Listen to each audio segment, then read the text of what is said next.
Number 10 is our token boring card to set the pace, and today we have our lovely lady Gorgon. This is a fusion monster with no effect other than the fact that she has to be summoned via contact fusion.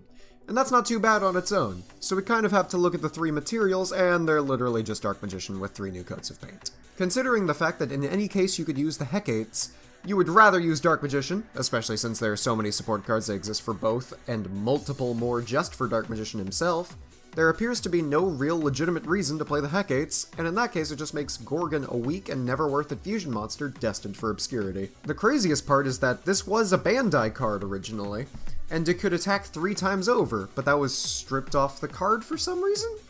It wouldn't be good, but it wouldn't be on the list. Number 9 is a card some people were hyped for when it came to real life, mainly because it made the card usable. Zushin, the Sleeping Giant, is a card that is unaffected by any effects that would target him, and out-attacks any monster it battles by 1000, while also negating that monster's effects until the end of the damage step. Not the worst level 10, as it has good protection and can get over any monster your opponent has, and is only susceptible to board wipes and kaijus. The main problem here is that it requires a level 1 normal monster to be out on the field for 10 entire turns. For this to truly sink in, I would like to ask, when was the last meta-relevant game that went on to 10 turns that you saw? Then I want to ask how long any specific monster was on the field. Then I must ask if it was a damn Skull Servant. Exactly. That's why in real life Zushin has better protection, and places a counter on the monster it's trying to use as a tribute, meaning that multiple Zushins in hand can turn 10 turns into 5 and then 4, which is still incredibly difficult to pull off, but at least it's a whole 5 to 6 turns more realistic than anime Zushin. If you want a card that's better than anime Zushin, try the real life one in some sort of stall deck, because the biggest insult to an anime card is that it was made better in real life. Number 8 is a card that you will be seeing much more of very soon. To not go too far into detail and spoil the whole point of a new Dynasty of the Useless. By the way, watch the others, as they are some of my best videos and I love both of them. Let's hit that 3-peat. Pin the Bullseye is a level 1 insect that triggers 200 points of effect damage once per turn. When you put a mediocre spell on a monster, it usually works out quite well, as Dark Rebellion Xyz Dragon has the effect of an old spell called Riryoku, and was used in many meta decks when it came out. If we go back even further, Gagaga Cowboy was used since its debut in Abyss Rising, just because trying to Ukazi to end the game is pretty good as a finisher when you've already attacked with 2 level 4 monsters. When it comes to Pin the Hit, however, this isn't an effect that you end with to try to end your opponent. This is just summoning a terrible monster with stats suited for Moki Moki. Oh, and I guess you get a Sparks effect with it. Neither part of that is useful, so Pin the Hit is just one of those cards that no one really wants to play, nor should they. Number 7 is a card that exists purely to pull Yusei out of a terrible situation. Rubble King says that if you have 30 or more cards in your graveyard, you can once per turn activate a trap card from your hand. Yusei used this while losing badly to Iron Chains, and their ability to mill cards from the top of his deck. So, Rubble King exists for a really fun anime moment, but when would you actually use this card over something like, I don't know, setting the trap? When do you have to use one trap card from your hand with such a hurry? Bubble Illusion isn't played in Heroes, regardless of how much you want to play Bubble Man for the sake of Xyz plays, and how easy it is to summon. So why would you do the same thing, but do it when it only works under such a specific and unrealistic game state? The card simply does too little for what it expects of you. Not to mention it's a statless level 1. Number 6 is a card that you have to go to the Wikia just to know how it was even used. Not to worry, as I have already done this. Clark Smith, the man who used Concentration Duel, used this card with a broken spell called Fair Exchange. Because the top of the deck doesn't exist in a Concentration Duel, where you lay down your deck in a grid and more than anything just guess what type of card it is in order to activate it, Fair Exchange sent 3 Decagonites, and since they are level 10, milled Yusei for 30. Hey, at least Rebel King is useful, huh? In this case, the card was used more for what it is than what it does, as what it does is shuffle 3 copies of itself back from the graveyard into the deck. Can't really find much of a use aside from playing Card of Desperation and sending these cards back in order not to deck out. But there are better ways of doing this, and even then, at the end of the day, they're terribly statted level 10s that don't really do anything aside from recur. Why would you want that? Number 5 has the same purpose of Decagonite, in a way. Can't deck out if you just don't draw, right?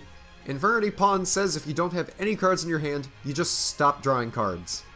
This may be somewhat useful in Infernity, as you don't want to have cards in your hand, but in that case you could just set whatever you draw in the spell and trap card zones, as Infernities have this little perk called Cheating that allows them to set monsters there too.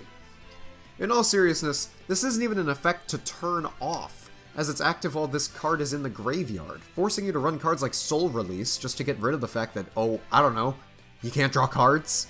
You could play it in Dangers if you want to draw your whole deck and not deck out, but Danger Anything would just be better to end the game in you winning, as opposed to Yata-locking yourself.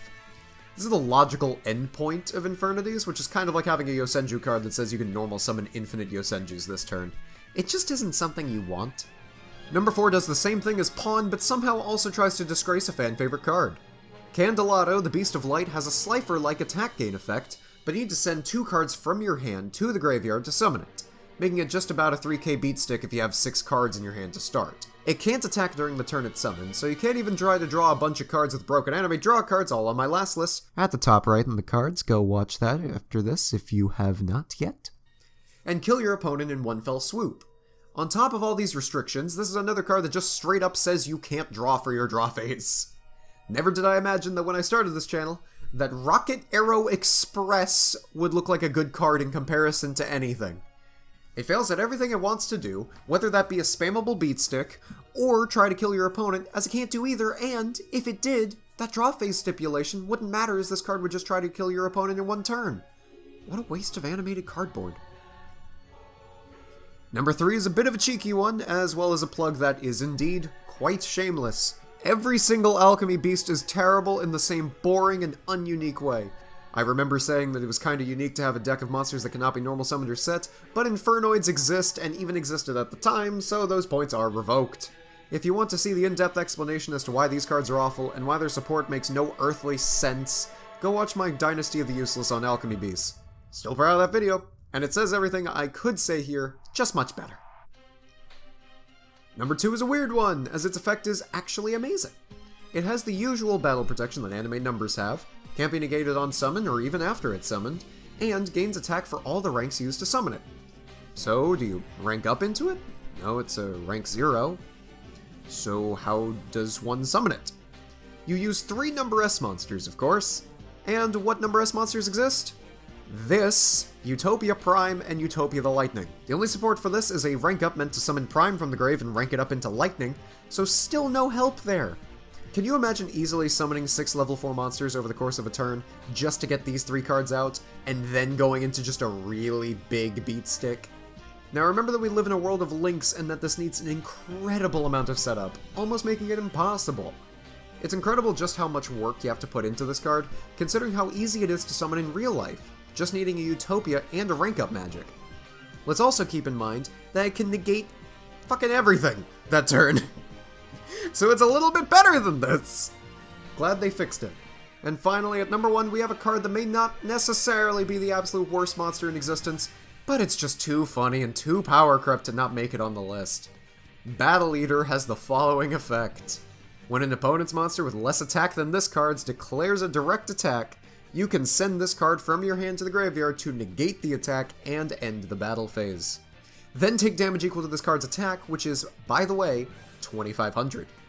So you know what Swift Scarecrow, Battle Fader, Electromagnetic Turtle, Speedroid Menko, and even Necrogardener don't do?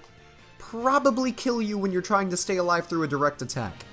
Not to mention that the monster that's attacking has to have less attack than Battle Eater, so you're taking more damage off the direct attack if your opponent only has 1 monster, so it's even circumstantially much worse, even though most of the time it's just much worse. The card is number 1, if only because this is the only card on the list that has this many real-life cards that surpass it in exactly what it wants to do, and it's one of the only cards that you can play and immediately lose the game in a way of saying, I lose when I say so, which gets a chuckle from me and makes it the worst monster in the history of the Yu-Gi-Oh! Anime.